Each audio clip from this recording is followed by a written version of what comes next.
Many of you probably already know Toradora, the romantic story that brings together the protagonist, Ryuji Takasu, and the iconic palm-top tiger, Taiga Aisaka.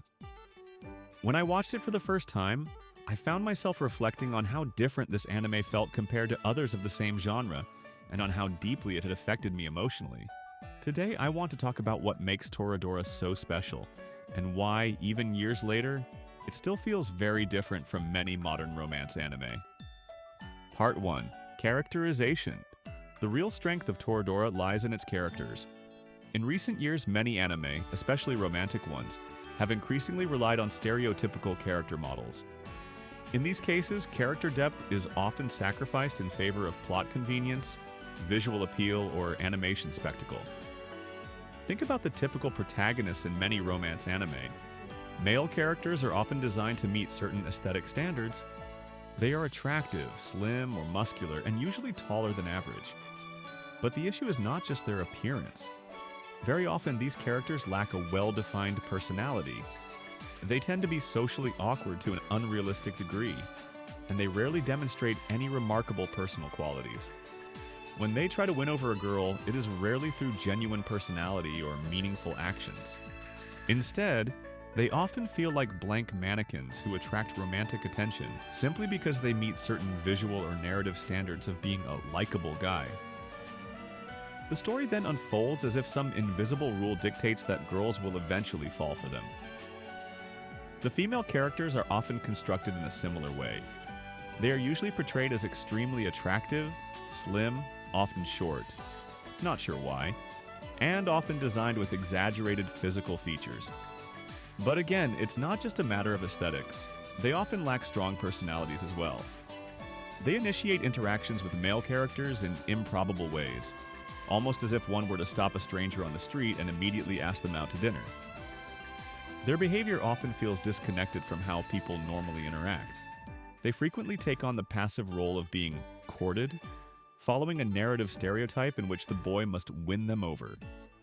At the same time, they are often portrayed as completely oblivious to the feelings of male characters, as if they could never guess he has feelings for them. In reality, people rarely behave this way. These portrayals make characters feel less authentic and more like narrative tools. Ultimately, both male and female characters seem to obey an implicit rule.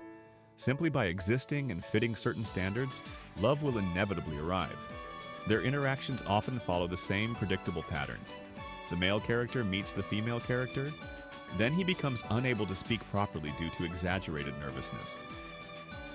Finally, after countless awkward attempts and elaborate plans, he finally manages to ask her out. And while he is still stuttering, she suddenly says, "Yes, I'll go out with you."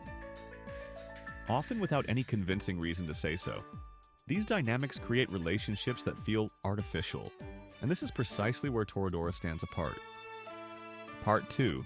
Social dynamics and psychological depth. Although some level of stereotyping is inevitable in fiction, especially in animated storytelling, Toradora presents character relationships that evolve in believable and psychologically grounded ways.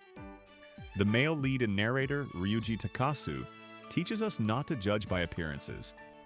Beneath his intimidating looks lies a thoughtful, responsible young man who constantly tries to improve himself and correct the mistakes of the previous generation. Unlike his father, he is kind and considerate. Unlike his mother, he is a responsible person and always tries to make the most rational choices. He greatly values the people around him.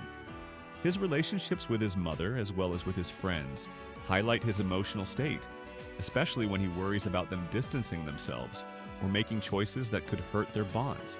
Ryuji's eventual decision to pursue a life with Taiga represents his recognition that he must not only care for others but also seek his own happiness.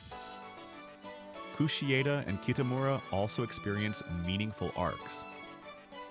Minori learns that perpetual activity and optimism cannot replace confronting her own emotions, realizing that self-awareness is essential for genuine happiness. Kitamura, whose adventurous spirit might drive him toward momentary passions, such as his infatuation with student council president Sumire Kano, learns that these temporary feelings should not make him lose sight of his true ambitions and dreams. While their arcs are not as psychologically intricate as those of the other characters, they are subtle, credible, and crucial to the social ecosystem of the story. While the cast is full of interesting characters, two of them stand out for their complexity and remarkable characterization: Taiga Asaka and Ami Kawashima. These two characters are perhaps the only ones in the series who truly engage in deep self-reflection. Their development is not dictated by predefined character archetypes, but by an honest attempt to understand themselves. Taiga struggles to relate to the world in the way she wishes she could. She constantly feels misunderstood and manipulated, often with good reason, as demonstrated by the painful history involving her father. Because of this, Taiga tries to distance herself emotionally from her own life. She attempts to rely on rationality rather than vulnerability. Interestingly, her famous anger is not simply an uncontrolled emotional reaction. In many ways, it is a deliberate defense mechanism. Taiga understands that if she wants to survive in a world she perceives as hypocritical and manipulative, she must project an intimidating image. This is not merely to scare others, but to prevent them from seeing her true feelings. By hiding her vulnerability, she protects herself from being hurt. At her core, Taiga simply wants to be loved and accepted. Yet she constantly feels that nobody truly sees or respects her for who she is. Ami, on the other hand, adopts a very similar defense mechanism, but in a contrasting form. Instead of appearing aggressive, she presents herself as sweet, charming, and compliant. However, this kindness is often a mask. Ami also manipulates others, but she does so subtly, using social intelligence rather than intimidation. Unlike Taiga, Ami has already been exposed to the darker side of society at a young age. As a professional model, she has experienced firsthand the harsh realities of the industry. She has likely faced exploitation, objectification, and constant pressure to maintain a perfect image. She has learned what it means to be seen not as a person, but as a commercial product. Through this experience, Ami becomes aware of the cynicism and cruelty that often lie beneath the surface of the adult world. The greed, the manipulation, and the rigid rules imposed by industries that profit from appearance. As a result, she learns that survival requires not only pretending, but sometimes manipulating others and never appearing weak. However, her friendship with people who eventually accept her for who she truly is begins to change her perspective. Taiga understands Ami better than almost anyone else, and Ami, in turn, understands Taiga. Thanks to Takasu and their life experiences, both characters slowly rediscover the possibility of trust and meaning in their lives. Part 3. Social Interactions. Another strength of Toradora is how natural the interactions between characters feel. For the most part, the way the characters behave resembles what we might realistically expect from teenagers of their age. Moments such as Ryuji's awkward interactions with Minori or Taiga's behavior around Kitamura feel natural rather than exaggerated or artificially dramatic. While the series includes familiar anime settings, such as the school trip or the cultural festival, the story also explores many different situations. This variety helps keep the narrative fresh and engaging. Examples include the swimming competition and its preparation, the summer vacation at the beach, the Christmas arc, and the many moments the characters spend together both inside and outside school. These events contribute to building relationships that evolve gradually and believably. One particularly powerful moment is the scene in which Ryuji and Taiga finally kiss. This scene is carefully constructed and deeply moving. It represents the culmination of a long journey filled with emotional struggle, misunderstandings, and personal growth.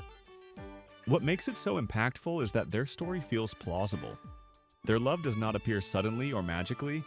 It emerges slowly from shared experiences and genuine emotional connection. As a result, their relationship feels far more mature than many romantic relationships portrayed in anime. Part 4. Animation.